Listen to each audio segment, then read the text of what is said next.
বড়মা বাড়ির সকলের সামনে বলে দেয় সঞ্চারী বড়মার ঘর থেকে গয়না চুরি করছিল।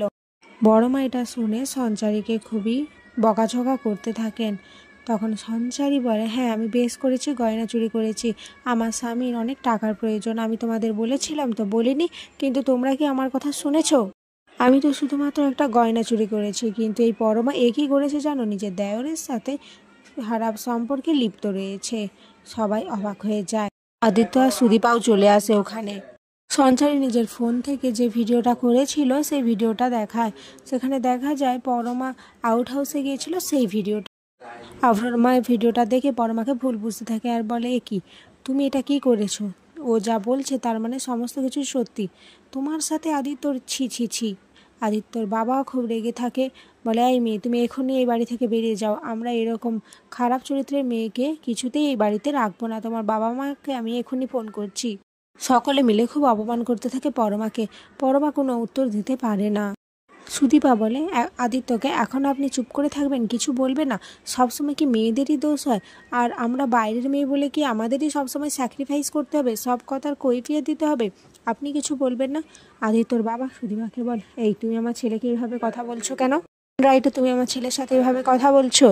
সুদীপা বলে, আমার স্বামীর অধিকারে আমরা হাজব্যান্ড ওয়াইফ, তাই আমি আমার হাজব্যান্ডের সাথে কিভাবে কথা বলবো আর বলবো না সেটার কৈফিয়ত নিশ্চয়ই আমি আপনাকে দেবো না মিস্টার চৌধুরী।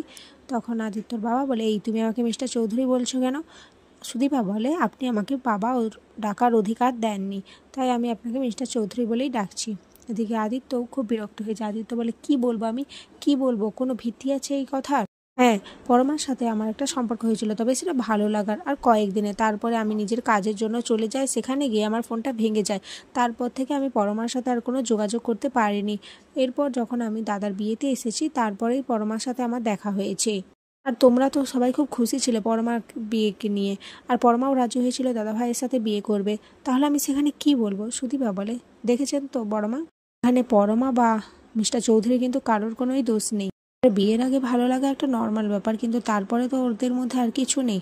আর সেই দিন আউট হাউসে আমরা সকলে ছিলাম। সুদীপা অভ্রের কাছে গিয়ে বলে, দাদা তুমি কিছু বলবে না? অভ্র বলে, হ্যাঁ, পরমার কোনো দোষ নেই, ওই আউট হাউসে আমি ছিলাম। আর পরমা আমাকে বিয়ের দিন রাতে সমস্ত কিছু বলে দিয়েছিল। আমি ওকে বলেছিলাম এসব নিয়ে আর না ভাবতে, আমরা বর্তমান আর ভবিষ্যৎ নিয়ে বেঁচে থাকবো, অতীত ভুলে যাব।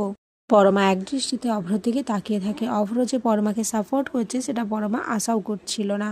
এরপর পরমা ওপরে উঠতে গেলে অভ্র পরমার হাত ধরে আটকে দেয়, বলে, আমি পরমাকে বিশ্বাস করি, আমি ওকে ভরসা করি। পরমা শুনে খুব অবাক হয়ে যায়। এদিকে আদিত্য বড়মার কাছে গিয়ে বলে, বড়মা, সবাই সবাইকে তো ক্ষমা করে দিয়েছে, তুমিও ক্ষমা করে দাও না সবাইকে। আর সঞ্চারীকে তুমি ওই গয়নাটা দিয়ে দাও, তোমার তো অনেক গয়না।